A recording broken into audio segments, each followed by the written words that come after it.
This is the WatchGeekTime podcast.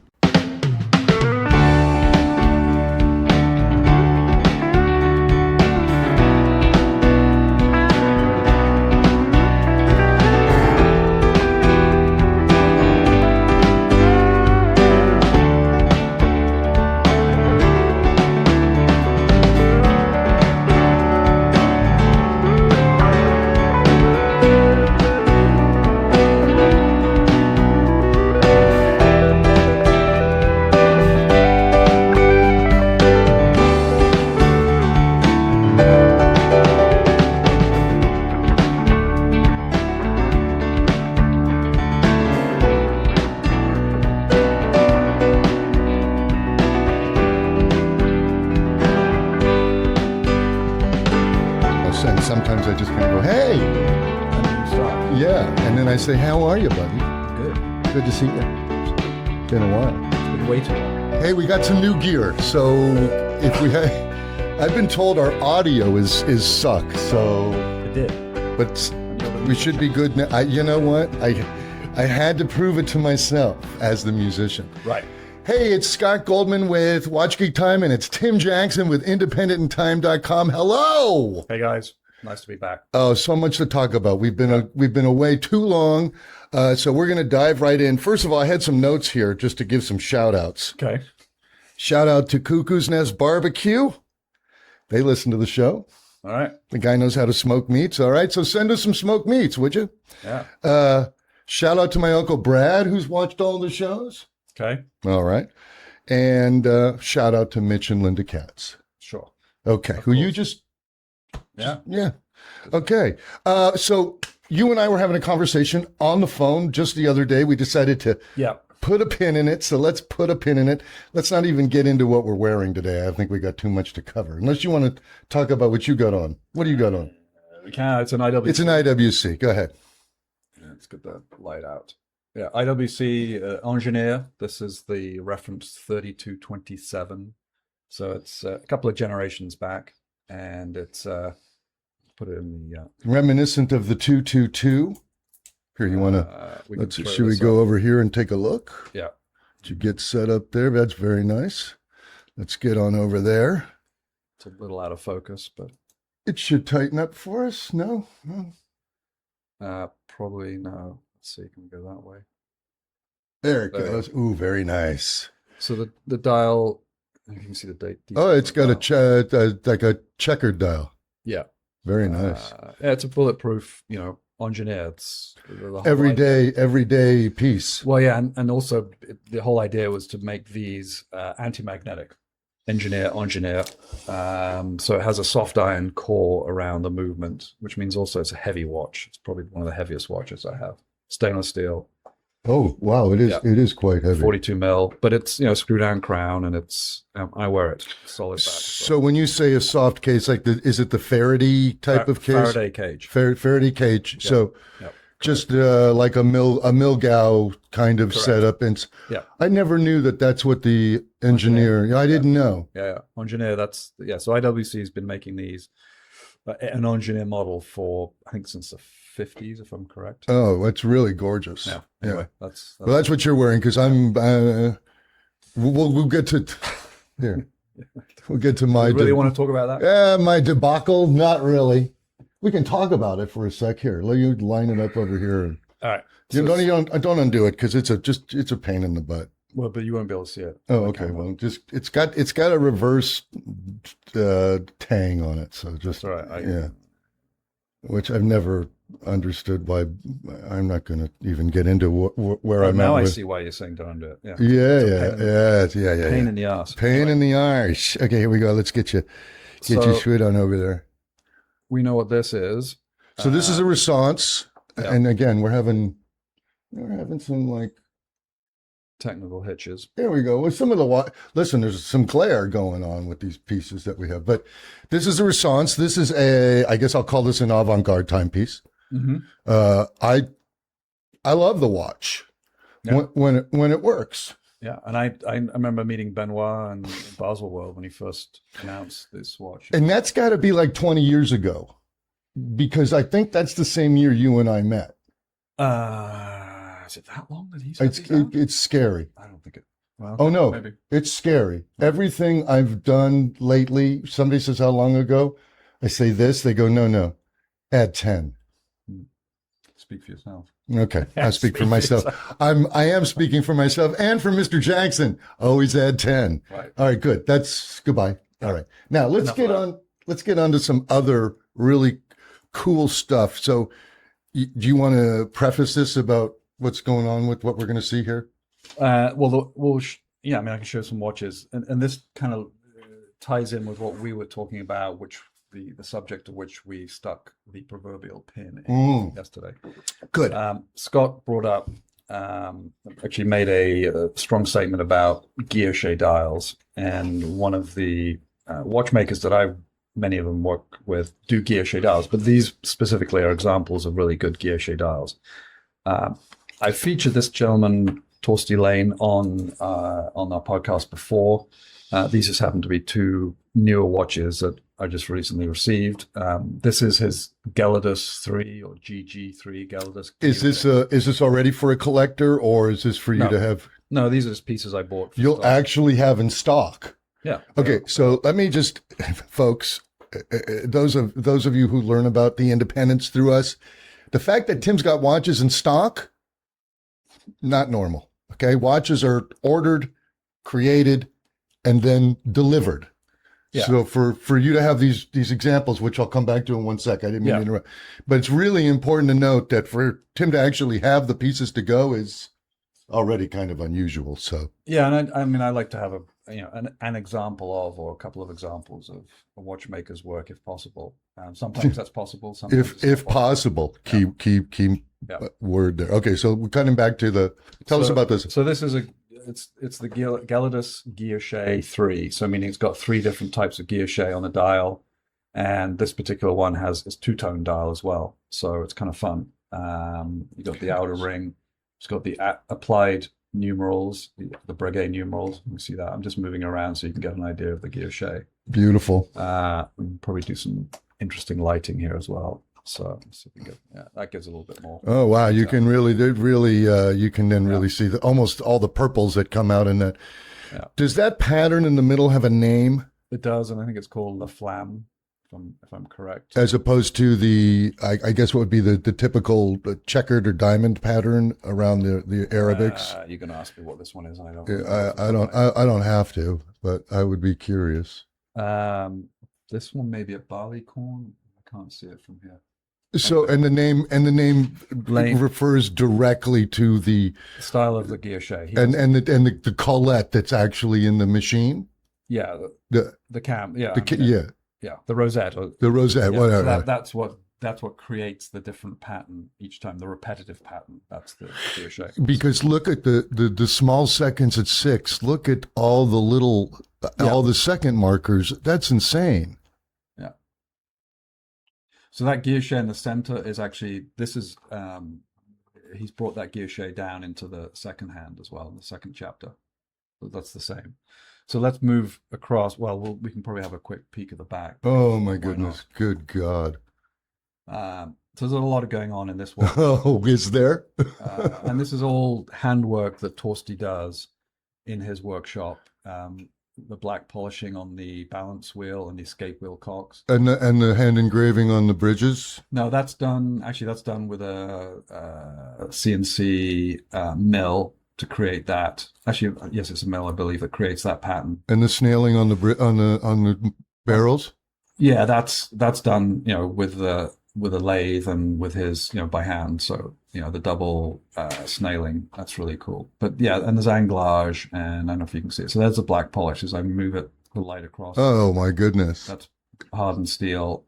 And yeah, on that oscillator bridge. Yeah, so that's the balance wheel cock, and then there's the escape wheel cock down below. So goodness. Yeah, so that's a lot of handwork. And he's doing it all. Yeah. Well, I think his wife helps him with some of the black polish occasionally. And then the next watch I'll show, this is a watch I brought because... a little harder to see, mother of pearl. Yeah, this lighting... we'll fix this next show, folks. At least the audio's good. Yeah. Here, I'll take this away. You talk about this watch. So this watch I saw this in Geneva last year, actually, during the Watches and Wonders week, and fell in love with it. It's got an outer mother of pearl chapter with a center pale blue guilloche. Again, there's two different types of guilloche on this. Wow. Blue steel hand, and again, that fabulous movement which we just saw. Oh, so it's the same. Yeah, same exact movement, manual wind. But no two are the same because the bridges are hand done. So there you'll find little variations, even though it's cut. No, I'm going to say no. It's totally a thing. Okay. Yeah, that's the same. But that dial is just killer. Again, applied brigade and on that mother of pearl. And here the lighting, you really need the different lighting to get that. Yeah, to really see. You have to see this one outside, actually, because it's more blue than I think we're catching. Yeah, it's got a pale blue. Anyway, that's what I brought down. Yeah, that's cool. Cool. Yeah, that's a killer.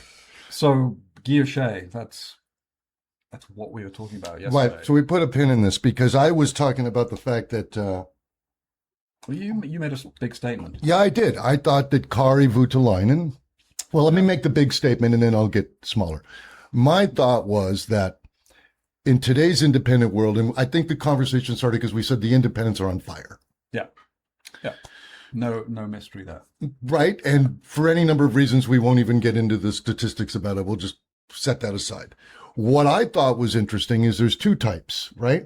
There are the guys that show off their mechanics. Mm-hmm. When you say show off, I mean they're about the innards. They're more about the guts. Like I'll use Armin Strom as an example. Yeah. Okay, yep.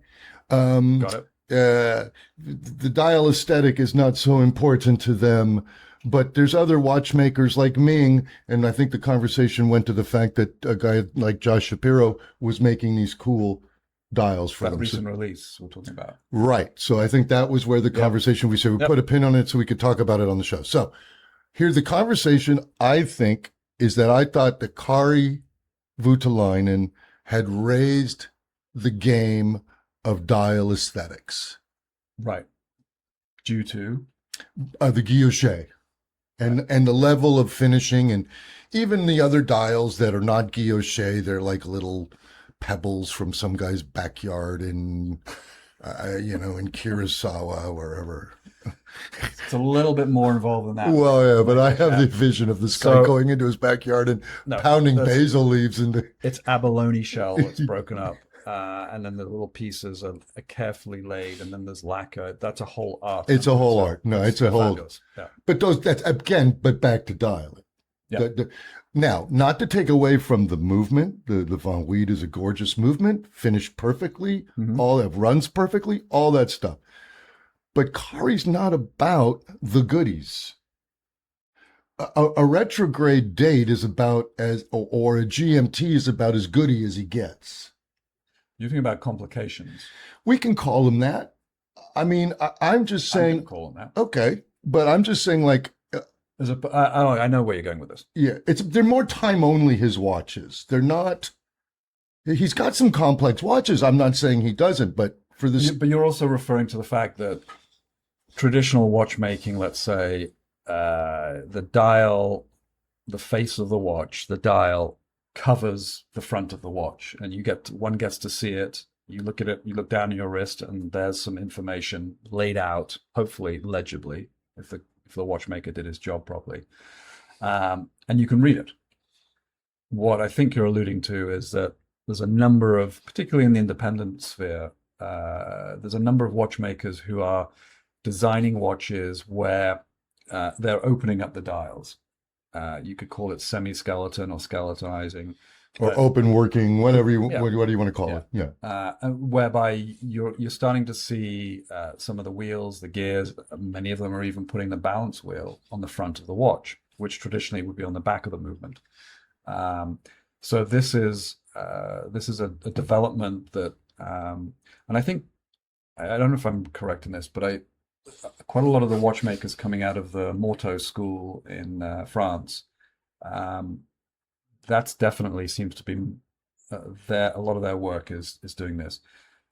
Also, I suspect that, quite frankly, consumers are asking for this. They don't necessarily need a tourbillon, But when you get that balance wheel oscillating on the front of your watch, it's movement, it's motion. Yeah. It's giving you some drama. It's exciting. So, I mean, to the point of where I'm going with this, you know, you look at what, you know, Tarsti has done here. Yeah. It's fantastic. Right. And to have this beautiful back, the watch is just as beautiful on the back as it is on the front.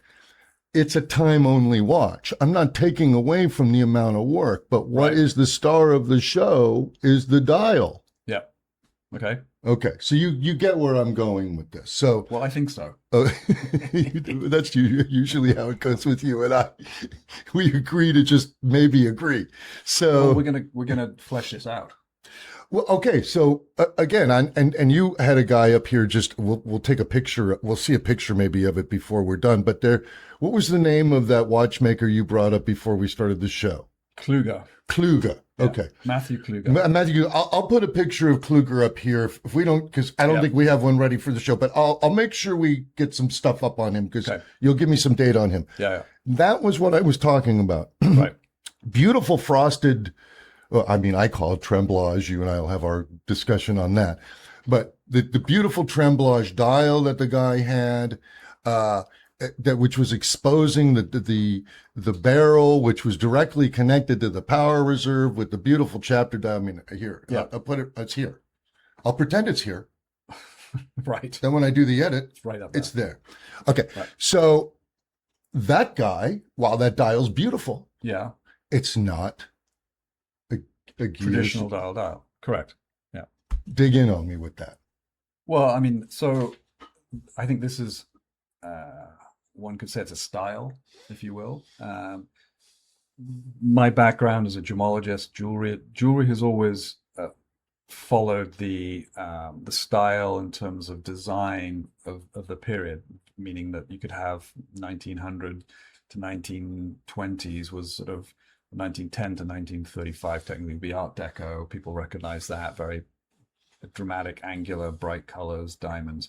And the watches in a way have done a similar thing. And if you look back at watchmaking, you know, the watches, while the classic, let's say a Calatrava, classic round dial, you know, time only watch has always been made by most of the, you know, the watchmakers that we all love and know about.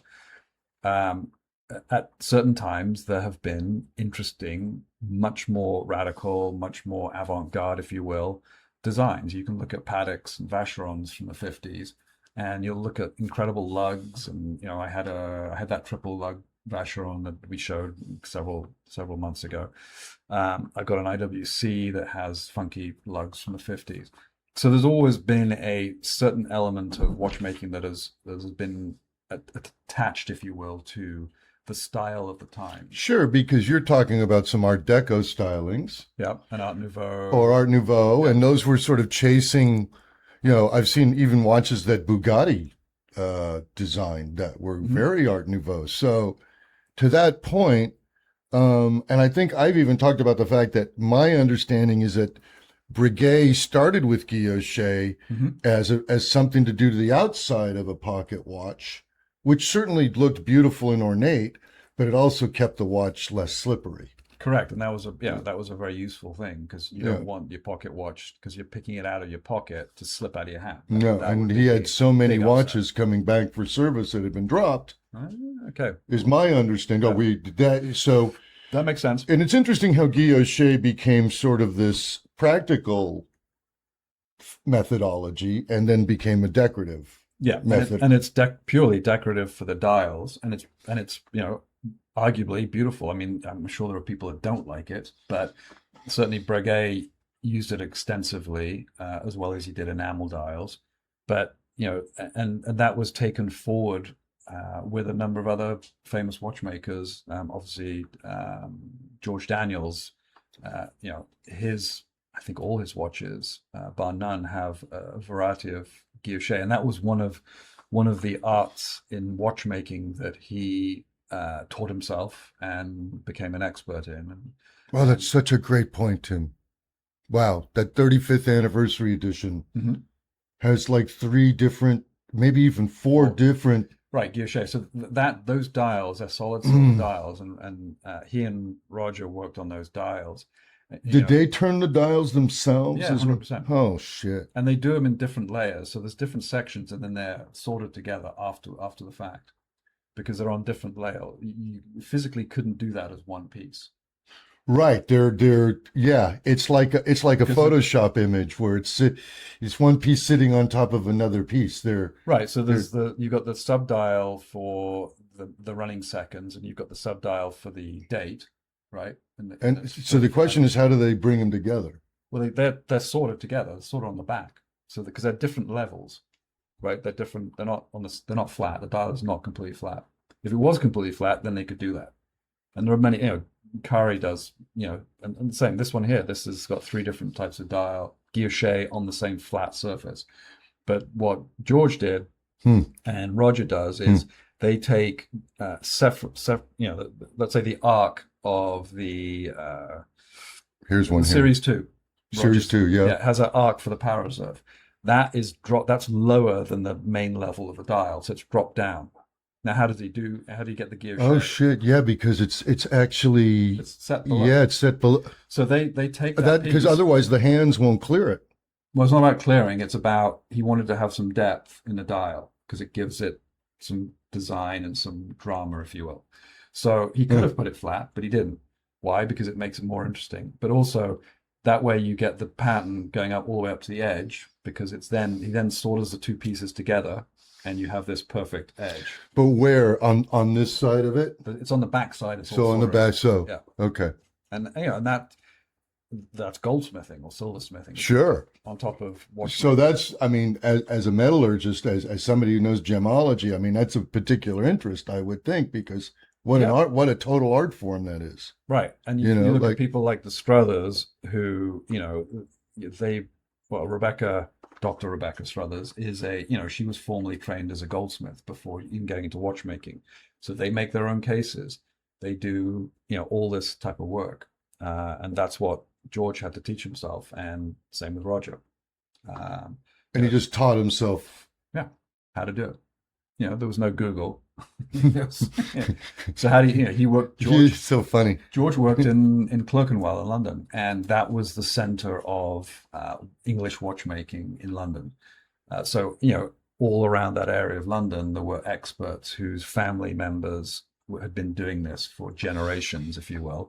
George, no family in it, but he was a very, very brilliant guy, and he taught himself. I'm pretty sure at this point, between being able to learn contrabassoon on YouTube, probably I could learn how to turn a 250-year-old Rose engine around. Somebody would know. It'll just take you time. Somebody's got a master class. Yeah, and it'll take you time. I've sat at a Rose engine machine at Josh Shapiro's. Right, over by the airport there. Workshop. And it's bloody hard. I was there for 20 minutes. I was completely focused, because your left hand is cranking the cam, and then your right hand is pushing the cutting tool against the silver disc. And so it's the speed of which you crank determines one part of the guilloche, and the pressure that you apply with your right thumb determines the depth of that cutting tool and how it turns. No, that's your hand. That's the crank of the left hand. But that's isn't so. One crank is turning it. The actual your left hand is that's what's turning the Rose engine, and your right finger is pushing against the cutting tool, which is going against that disc that's turning. And that pressure from that cutting tool is very, very sharp, and the depth that determines the depth. And therefore, if you don't keep exactly the same pressure with your thumb, you get a different looking guilloche. That's why. Or you could even break the. Theoretically, you could do it. Yeah, you could break that. And that's why somebody like Josh, who spent hours. Talk about 10,000 hours to become an expert or something. I'm sure he's got 20, 30, 40,000 hours at this point. And that's what's needed. 20 minutes, I was a wreck afterwards. It was like, wow, that much focus on such a small area. Yeah, I get the same feeling when someone tries to teach me how to play guitar. Yeah, well, you're a drummer. Yeah. So I could probably work a Rose engine. All right, what else we got? We got some other goodies here? Well, do we finish that? Oh, I don't know. No, we got. All right, let's using this as the example. because I think this is a perfect example. Let me switch back over. Okay, so you mean what we were talking about yesterday? So Yeah. So the idea that, traditionally the watch dial or the watch face gave you the information, and here's a perfect example of it. There's guilloche that's decorative. Why? Because you can, and it's pretty, and it looks good.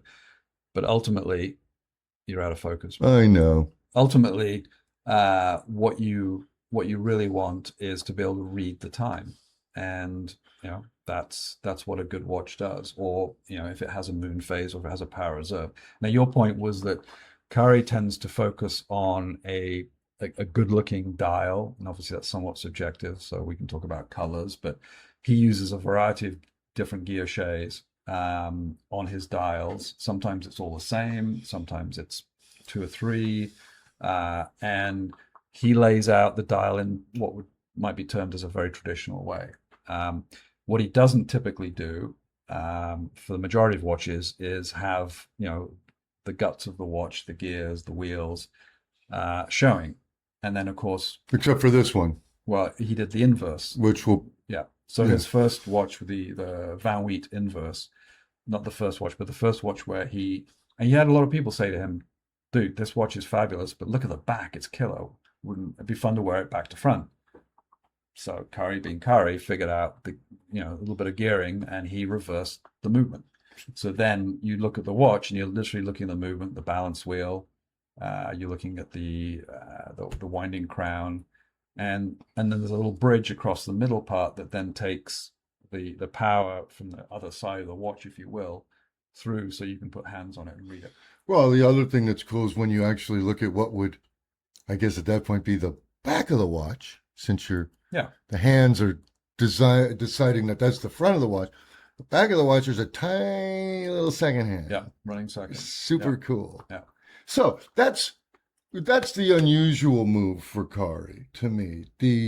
It's still mostly time only, but it's just the aesthetic is the movement, and it's one of the unusual watches which doesn't even have the dial, because in a heavily guilloche dialed Kari watch, usually the movement also has been colored and had some other fancies done to it. His decoration on the movement typically it's a variety of different finishes.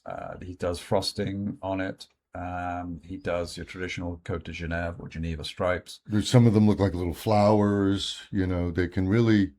I'll put it. Oh, I know what you're talking about. Again, you're talking about that's the Japanese.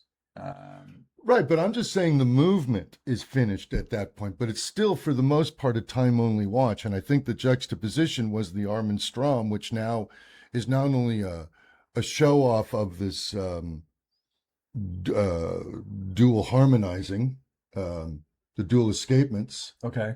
The resonance, which you and I have talked about, but now they have mirrored force. Mirrored force, which means, well, never mind. So... They also just released a repeater.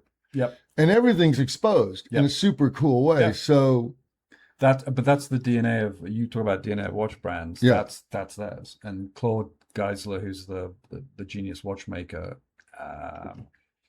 at Armin Strom, that's when they design a watch, when he designs a watch with his team, that's part of their whole design ethos, is to show off part of the movement, and sometimes it's the whole movement. Well, that's what Armin did. I mean, he would carve up Speedmasters. That was sort of the skeletonize Daytonas and whatnot. And sure, I think that's super cool. I'm just saying that this is a company that isn't driven by dial art. Correct. And Kari is a brand that is. Yeah. I think that's a fair assessment. So maybe we can agree on that. We'll agree. See some other goodies. Come on, there's all kinds of goodies here. Do we want to? Okay. Do you want to talk about? Do you want to say something more about this? No. I think we're done with Torsty's. These are. Yeah. By the way, does Torsty do Roman numerals, or are they all Arabic? Okay. No. And the nice thing with Torsty is you get to pick. I mean, I pick these because I like blue, and I like these two examples. of his work. Hmm. I've shown other watches. There's a P37 model, which is the smaller manual wind with a salmon dial. He's got another 4 different colors that you can select in that one. But these watches, this particular, the Gelidus model, you can select Romans, you can select Arabics, Eastern Arabics. I mean, So he can really, you can be the patron and really lay the watch out. yeah, Cool. yeah, and the colors, and he does it all in himself. So Yeah. that's the beauty of his stuff. Or his wife is helping, like you said. Yeah, but she does just the black polish. Oh, okay. Yeah. So the other watches I brought, this is sort of outside of my wheelhouse, and these are relatively inexpensive or wonderfully affordable watches. Cool. There's an American brand, so this is my adopted country, and we talked about football before we went on. Oh yeah, Argentina and UK. Britain. Yeah. Big deal. I think America did great. USA did great this year. They've. Oh, I mean, I think it's been a very fun tournament. Yeah. Argentina's a tough contender. I mean, they're the ones holding the crown right now. Yes. So, but anyway, I think it's Britain's crown to win. Yeah. Exactly. Well, I bring this up because I've always been a proponent of American watchmaking, and I know how damn difficult it is in this country to do watchmaking. And you've got watchmakers who are doing it at the high end, and you've got other watchmakers all the way down to micro brands. Who would you put at the high end, like RGM? Or you put them maybe below the high end? Yeah, I mean, I think there's a few artisanal independent watchmakers that are really, somebody like Keaton Myrick. I was going to say Keaton's up there. Yeah, Josh's work is up there. Josh not being an actual watchmaker, though. No, I mean, but I get. But the company, what he's producing, his guys that are, Yeah, his watchmakers are good workers. Yeah. And the quality, the dials, the finishing is very exquisite, nice. Yeah. as it should be. Yeah. That's a great. Well, you don't go from charging 35K to 80K, right? Unless you're doing something truly right, rare and special. So yeah, and they are. Yeah. To make your own movement from scratch is a very difficult thing to do. Yeah, definitely. And it costs money. No 2 ways about it. Cameron Weiss is. He's buying in movements. Yeah. So, but he's making a lot of the stuff. But I get where you're going. All right, so let's. Why did I bring these? Well, Oak and Oscar, American company based in Chicago, and I've admired. In fact, I brought one of their watches. Oh yeah. The Jackson chronograph. No, surprise why I picked that one. But it's got a cool little feature on the. So I did a deal the other day, and I took 5 of these in trade. So if anybody wants an interesting watch that's fun and not a lot of money, these are they. I'll put this watch in here. All right, let me get sober there. This is the Jackson chronograph, and the fun part about this watch. I don't know if it's in focus here. And of course, we've got the hour. The minute hand is covering the dial that I really wanted to show. So. Yeah, it's in focus. It does not. Oh, you know what it is? Okay. Yeah. So, and I'm going to move it because here. Let's do this too. The whole idea behind showing this watch is.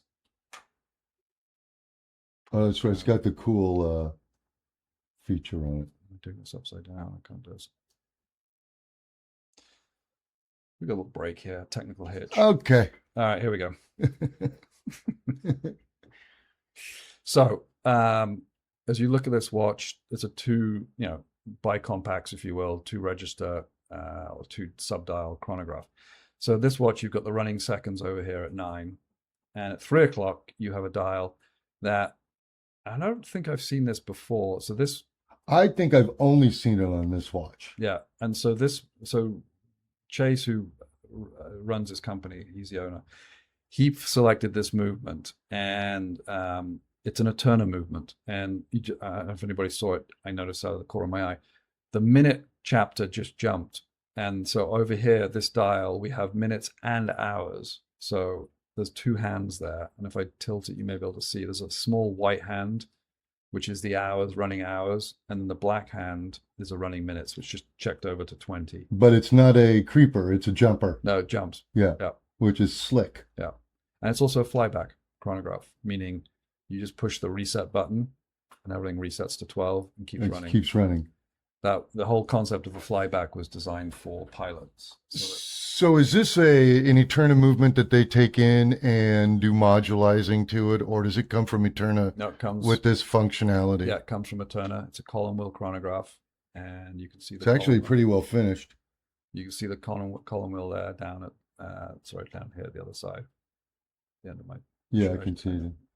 You guys can see that. It looks like it's like a sprocket with a Yeah, I don't have my pointer. up plane. Yeah, it's down there, right up. So yeah, it's column wheel chronograph. So Wow. And it comes from Eterna that way. yeah, it's their movement. I haven't seen it in any other watches other than an actual Eterna watch. So the next watch I have from these guys is so that watch was sold out long time ago. How many of these? 150 of these watches. That's it. Yeah, they're long gone. Okay. This is the current chronograph, which is called the Atwood, and this is a 3-register chrono, manual wind. And so here you've got your hour totalizer or register down at 6 o'clock. You've got your running seconds at 9 and your minute counter at 3. So And you know why I like this one? Panda orange. No, that's one thing. I don't see a date on there. Nope, no date. I like you. Yeah, You're pretty- manual wind. Oh, really? Yeah, column wheel chronograph. It's And not exposed. no, there is an exhibition back on there, but There is. Oh, you just got the strap, strap. correct, Yeah. the NATO strap. Got the NATO one.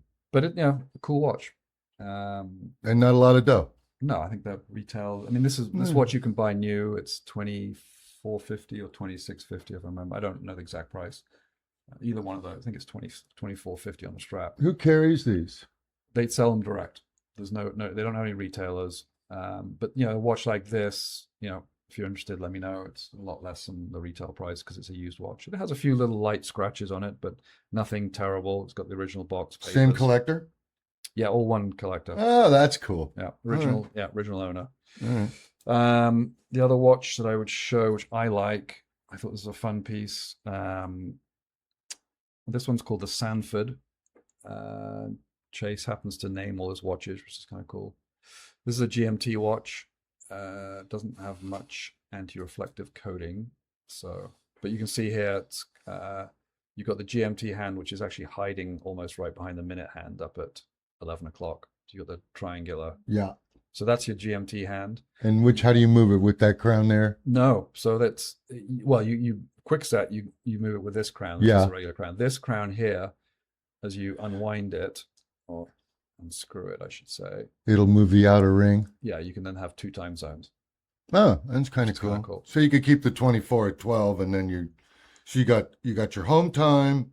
Yeah. You got your GMT time, and then you you got have your a third time on the dial ring. Yeah, using that. Yeah, it's so easy. Yeah. So clever, clever. It's stainless steel PVD. Also Eterna? No, this one I believe is a Solita. Was a Soprod. Oh no, this one's this is a Soprod. Yeah, Soprod movement. Automatic, great little watch. Again, I think that's retailed for something like $1,850.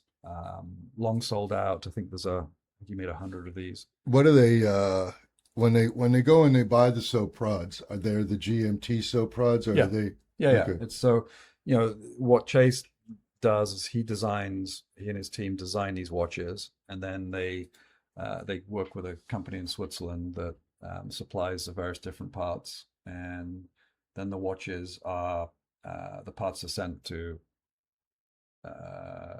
US. Yeah. They're imported, and then the watches are assembled In Chicago? Yeah, and timed and regulated and etc. So they got. But it's all Swiss. You been there? No. I've met Chase at I think a Worn and Wound show in San Francisco a couple of years ago. Is he a watchmaker? No. He Just a designer? Yeah, he's a guy that got bored of working in corporate America and said screw it. No. Oh yeah, another one. And went and Oh, decided. I hear this all the time. Yeah. What else we got? Well, the original watch that he ever designed, which was a classic, that's the one that I've been eyeballing. the field watch. It's the Burnham. So this is a that's the one I've been looking at the whole show here. 42 millimeter, time and date. That's killer. Screw down crown, so it's water resistant. I think it's 30 atmospheres. And am I looking at? Do I see luminescence in the? Yeah, and I thought about that. I have a lume light. You have a light, but I don't. I mean, sitting over there. I'm not going to get up and get it. Don't get it. Yeah, but it's it's a sandwich dial. Yeah, kind of cool. Yeah, like the Panerais. Yeah, and there's a date and the orange. You've seen this orange. Let me just tell hand. what that means is underneath the disc that you're looking at. Let me switch back here. So underneath that disc, I'll go back to the. I'll put one here, but there's a disc underneath the disc, and the disc on the bottom is fully painted with the lume. Yep. And the top disc is just got the cutaways, which is why it's called a sandwich. Yeah. So you get to see the lume that comes up from the back. Do they have to pay Panerai a pittance on that? Okay. No. All right. So, anyways, I love. So that. yeah. Again, it's the Soprod movement. Oh, look at they did a little decoration. Yeah, there. the 4 stars. That's something that's their thing. Yeah, and Oak and Oscar. Oscar was a dog of chasers. Okay. And that's nice. Oak refers to, I think, barrels of bourbon. He's a big bourbon guy. So bourbon and dogs. Yeah. Oak and Oscar. Yeah. So that's those are fun pieces. Beautiful. And then there's one. All limited. No. Huh. The Jackson chronograph is limited. The Burnhams are long gone. That's the first one. Oh, that's the first model, the last watch we just showed. The GMT was limited to I think 100 pieces. The Atwood chronograph, the Panda one, that's not limited. That's current release. You can buy those brand new, and they're not limited to a certain number of watches. And I think the Humboldt, which is the other watch I did not show, which is this watch, is on a bracelet, steel bracelet, time only. This was limited, I believe, and again, it's no longer made, so we can put it under the camera if we can see that. Let's see if that shows up. If that pops up. Again, it's not jumping into focus. I don't know why. We'll figure that out. Okay. There you go. You know what I think? I think we need to put the camera a little bit higher next time. Yeah. Have a little more focal point. So again, sandwich dial, date, and they're running orange second hands, and this has a bezel that turns. It's a 12-hour bezel, so you could use that for timing as well, bidirectional, and fun piece. But time only with a date. Yeah. Cool. Yeah. Fun little watch. Also affordable, but not limited. Correct. Yeah. Very cool. And this I'm digging this. This is what I'm digging right here. This. Yeah, the GMT. Yeah, I'm really digging this. What is that, about a 39, 38? I think it's 38 and a half, if I remember rightly. But yeah, it's a cool watch. Very good. So those were some fun pieces. It's a very different type of watch. It's these aren't I'm not a representative of Oak and Oscar. I've admired what they do. Thank you for the disclaimer. They don't. I mean, they sell direct, and that's a cool thing. They don't need anybody to be selling their watches. No, I think they've got quite a good following, and they make they're in that. The term that people throw out there is micro brand, but I don't think I would refer to them as a micro brand. I think they're more of a brand, certainly at this point. Well, how many watches do they make in a year? That's a great question. I have no idea. That'd be the millismation number would be very interesting to understand, because I think as we get towards the end here, I think you and I touched upon the fact that Journ's making a whole shit ton of watches, relatively, compared to a Voutilainen who's not. Yeah, Kari's making 50, 60 watches a year, and he's not going to make any more than that. Which is up from like the 30 he was making just a few number of years ago. So. Yeah, I mean I think his production is up a little bit, but it's still minute. Journ's 1,000, 1,100 watches. There you go. And the number that everybody talks about, Rolex, to give you an example, is 1 million plus watches annually. Yeah, but only 10,000 are made for the market that people want to buy. The other 990,000 are shit, two-tone junk piles. It's really kind of weird how they They could very easily. Mr. Judge, Rolex makes a hell of a good watch. I mean, Rolex makes probably the most currency perfect watch that the market knows. Yes. Okay. That's a viewpoint. My viewpoint is that all the watchmakers that I work with, who I would put in a pretty elevated category in terms of artisanal watchmaker. These are guys that know how to make watches from A to B to C to D, all the way down. They can design a watch. They understand the math, the physics, the material sciences, etc. They all, bar none, admire what Rolex can do. No question. I think we all do. Yeah. I think it's just the boringness of the brand that is the sort of the turnoff.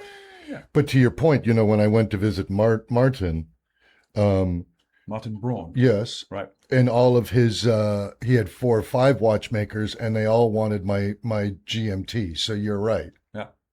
No, I mean, And they went, Mr. Braun, that's the watch we want. Yeah.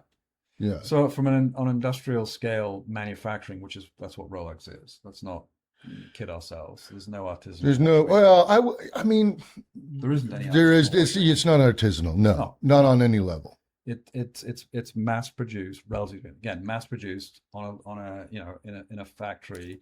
But what is amazing is that they make the number of watches, and they're consistent in terms of their ability to deliver a watch that works and does what it's supposed to. Well, it's impressive. And something else that they do, which is I think unique to just maybe one other brand, is they manufacture everything inside of it. Mm-hmm. Yeah. Including they own the gold mines and they own the diamond mines and all that kind of stuff. Well, I think they own the gold and the diamond mines. I understand they own everything. I mean, maybe they make a deal with De Beers for the diamonds, but that's my understanding. Yeah, they're not. I promise you. And they manufacture everything inside of the watch. Nothing is third party. Right. That's my understanding. Yeah, and that they have. I give them credit. They have elevated their business to that point. Because when I started out 25, 30 years ago, that wasn't the case.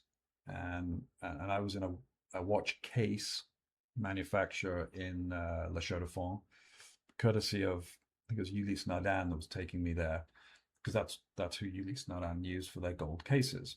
And in that factory were gold cases for all the major brands, including Rolex, Patek, Vacheron, AP, everybody.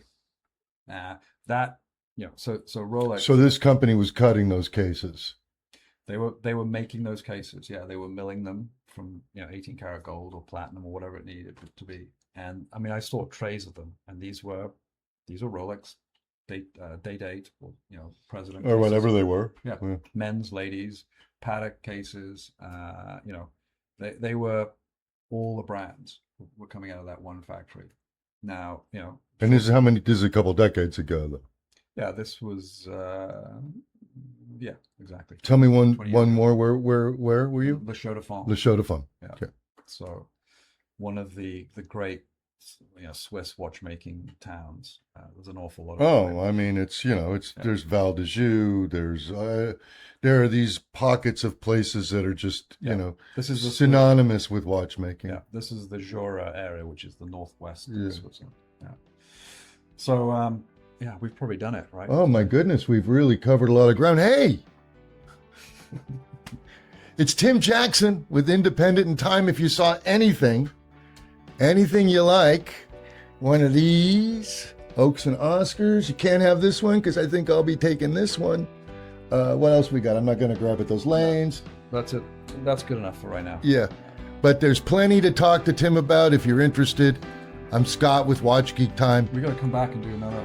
There's so much more we got to talk about. We haven't even talked about a lot of these artisanal independents. No, the new guys. We got some new guys to talk about, and also I wanted to talk about. I'm seeing a lot of watches where the bracelets and the straps are integrated, and I'm thinking that is a really cool thing that I'm looking at now for maybe my next watch. I want something titanium, where everything's titanium and the bracelet's integrated.